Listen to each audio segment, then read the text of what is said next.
চারজনকে অ্যারেস্ট করে রেখে দিই, তাকে সেফ করে রেখেছে। আমরা থাকলে এনকাউন্টার করতাম, একটা এনকাউন্টার হলে আর কারুর সাহস হতো না। জানে যেদিন ধর্ষণ হবে সেদিন মৃত্যু অনিবার্য, যেদিন গণধর্ষণ হবে সেদিন মৃত্যু অনিবার্য। আরজি করের বিচারটা ঠিকঠাক করতো তাহলে একজন ডাক্তার মেয়ে ওড়িশা থেকে এসছে, ভাবুন ওড়িশা থেকে বাইরে পশ্চিমবঙ্গের মান সম্মান রইল, মাথা হেট হয়ে গেছে। আমরাও চাই জেনুইন ধর্ষণ যদি কেউ করে থাকে, রেপ টু মার্ডার, গুলি করে মেরে ফেলা উচিত, প্রকাশ্যে গুলি করে মারা উচিত। গণতান্ত্রিক দেশের কাঠামোই আছে, বিচার ব্যবস্থা আছেন সেখানে। কেন মধ্যপ্রদেশে খুন হয়েছিল, কেন তাহলে গুলি করে মারেননি? ওড়িশা সি বিচে রেপ, কেন গুলি করে মারেননি? আপনার যত গোলাগুলি মনে পড়ছে এসে পশ্চিমবঙ্গে, যেখানে পুলিশ ধরে মৃত্যুদণ্ড আদায় করে আনছে। বন্ধুরা, একদিকে লোকেট চ্যাটার্জি আর একদিকে কুণাল ঘোষ। লোকেট চ্যাটার্জি যে কথাটা বললে একদম সঠিক কথা বলেছে। এই যে দুর্গাপুর গণধর্ষণ কাণ্ডে আইকিউ মেডিকেল কলেজে যে 4 জন আসামিকে গ্রেপ্তার করা হয়েছে, তাদেরকে একদম সে খাতির যত্ন করে জেলের মধ্যে রাখিছে, বুঝতে পারছেন? এরপর কি হবে? সে কামদুনির মতো ঘটনা ঘটতে পারে। কামদুনিতে একজন মেয়ে ধর্ষণ হলো, কি হলো? যারা করেছিল গ্রেপ্তার করলো, বিগত কয়েক বছর পর তাদেরকে ছেড়ে দেওয়া হলো। ঠিক দেখবেন এই ঘটনাটা তো এইরকম ঘটতে পারে। এই যে আরজি করের ঘটনাটা ঘটেছিল, এখনো পর্যন্ত সঠিক বিচার হয়েছে? যদি সঠিক বিচার হইতো এবং লোকেট চ্যাটার্জি যেটা বলল যে এইসব গণধর্ষণকারীকে ডাইরেক্ট গুলি করে মারা উচিত, কথাটা একদম 100% সত্যি। কারণ এই যদি আইনটা চালু হয় আমাদের পশ্চিমবঙ্গে বা ভারতবর্ষে, যে কোনো রেপিস্ট রেপ করার আগে মানে ফার্স্ট ওই কথাটা চিন্তা করবে। যতদিন না এইরকম আইন না চালু হচ্ছে, একের পর এক ঘটনা ঘটতেই থাকবে। বিশেষ করে আমাদের পশ্চিমবঙ্গে কলেজগুলোতে এবং এই হসপিটালগুলোতে অনবরত ঘটেই চলেছে। আরজি করে দেখুন কসবা ল কলেজে, আবার এই আইকিউ মেডিকেল কলেজে। বারবার যদি একই ঘটনা প্রতিটা হসপিটাল বা কলেজে ঘটে, আমাদের সব বাড়ির যে সমস্ত মেয়েরা আছে বাইরে পড়তে যায়, পুরোটাই তো একটা চিন্তার বিষয়। মানে এই যে পড়তে পাঠাবেন, মানে যতক্ষণ না মেয়েটা বাড়ি না ফিরছে পুরোটাই চিন্তা।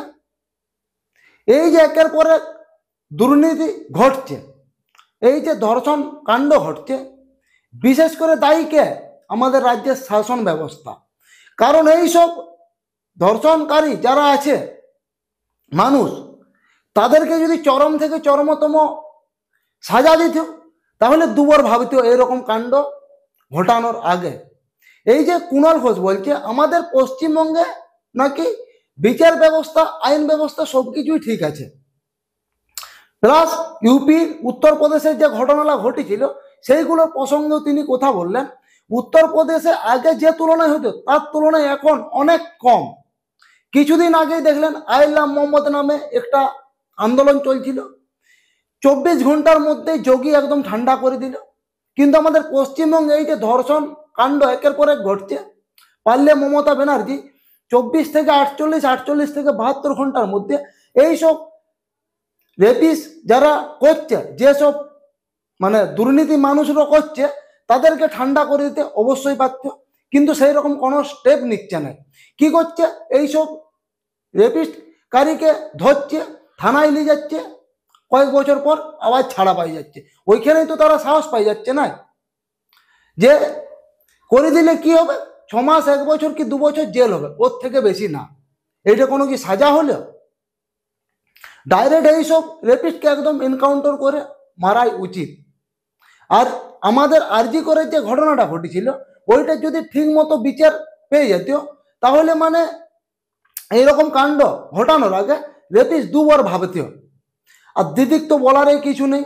এই যে ঘটনাটা ঘটেছে আইকিউ সিটি মেডিকেল কলেজে, দিদি একটা ইন্টারভিউ দিচ্ছে, সেই ভিডিওটা আমি কাল আপলোড করেছি। তাও একবার ঘটনাটা আমি আপনাদের সঙ্গে শেয়ার করছি।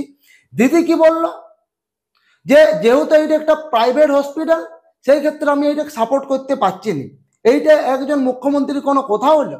আর কি বলছে, মেয়েরা রাত্রে যেমন না বেরোয় বাড়ি থেকে, এইটা একটা কথা হলো? মেয়েদের অনেক রকম কাজ থাকে রাত্রে, অনেকে মেয়ে আছে যাদেরকে সংসার দেখতে হয়, হয়তো মা বাবা পঙ্গু, বা হয়তো কারোর মা বাবা নেই, হয়তো কারোর স্বামী নেই, হয়তো তারা কোনো কোম্পানিতে কাজ করে, বড় হোক ছোট হোক, অনেকে সিকিউরিটির কাজ করে, নাইট শিফট থাকে, তাদেরকে তো কাজে যেতেই হবে, কারণ সংসার চালানোর জন্য টাকা লাগে, তাহলে অবশ্যই বেরোতে হবে। এবং যে সমস্ত মেয়ে বাইরের থেকে পড়তে আসে আমাদের ওয়েস্ট বেঙ্গলে, হোস্টেলে থাকে, হোস্টেলের মধ্যে কি সব জিনিস পাওয়া যায়? অনেক জিনিস কিনতে বাইরে বেরোতে হয়, তাহলে অবশ্যই মেয়েদেরকে বাইরে বেরোতে হবে। কিন্তু সেই ক্ষেত্রে দিদি কি বললো, মেয়েরা যেন রাত্রে বাইরে না বেরোয়। এই যে হসপিটালটা ছিল, যে জায়গাটায় চারদিকে একদম মানে গাছে ভর্তি, জঙ্গলে ভর্তি, মেয়েটা বেরিয়েছিল খাবার আনতে, তার মধ্যে এরকম কাণ্ড ঘটে গেল। দিদি এমনকি বলেছে ঘটনাটি 12টায় ঘটেছে, অ্যাকচুয়ালি যে ঘটনাটা ঘটেছে 8টার সময় রাত্রে। এখন একটা আপডেট পাওয়া যাচ্ছে যে এই যে আইকিউ সিটি হসপিটাল যেখানে আছে, আশেপাশে যে সমস্ত জঙ্গল আছে তা সাফাই চলছে, রাস্তার সাইডে সাইডে যেগুলো আছে। আমাদের পশ্চিমবঙ্গটা এইরকম, যখন কোনো ঘটনা ঘটবে তারপরে চেতবে যে এই জায়গাটা সাফাই করা উচিত বটে। আরজি করের ঘটনা, যেখানে রেস্ট নেই ডাক্তাররা, যেটা বলে রেস্ট রুম, কোনো একটা সিসি ক্যামেরা থাকে না, যেই ঘটনা ঘটলো সিসি ক্যামেরায় ভর্তি হয়ে গেল। ঠিক এইরকম ঘটনাটি আইকিউ সিটি মেডিকেল কলেজেও ঘটলো, তারপরে গাছ সাফাই চলছে। কেন আগে পারেনি? যে এইখানে একটা হসপিটাল আছে, হাজার হাজার বাইরের থেকে ছেলে মেয়ে পড়াশোনা করতে আছে, যে কোনোদিন এইরকম দুর্নীতি ঘটতেই পারে, আগে পারেনি, পুলিশ ব্যবস্থা রাখতে পারেনি। যে রাস্তার সাইডে হসপিটালটা আছে, চারদিকে যেহেতু জঙ্গল, হসপিটাল ছাড়াও এই রাস্তা দিয়ে অনেকেই যাতায়াত করে, অনেকেই মহিলা বা মেয়ে রাত্রে যাতায়াত করে, তাহলে পুরোটাই আনসেফ, যে কোনো কারোর সঙ্গে এরকম ঘটনা ঘটতে পারে। কেন আগের থেকে পুলিশ ব্যবস্থা করা হয়নি ওইসব জায়গায়? আগের থেকে যদি পুলিশ ব্যবস্থা করা হইতো তাহলে কি এইরকম ঘটনাটা ঘটতো? কিন্তু যেই ঘটনাটা ঘটলো তারপরে কাজ শুরু, জঙ্গল সাফাই চলছে। আগে কিন্তু এইসব ব্যবস্থা একবারও যদি করতো এরকম কাণ্ড ঘটতো না, পুলিশ ব্যবস্থা যদি রাখতো এরকম কাণ্ড ঘটতো না। আমাদের পশ্চিমবঙ্গ রাজ্যটা এরকম। আর যে কোনো কাণ্ডই ঘটুক, মানে বিচার পেতে মানে সেই সেই কি বলে 18 মাসে বছর যেমন, সেই রকম হচ্ছে সেট আমাদের পশ্চিমবঙ্গে।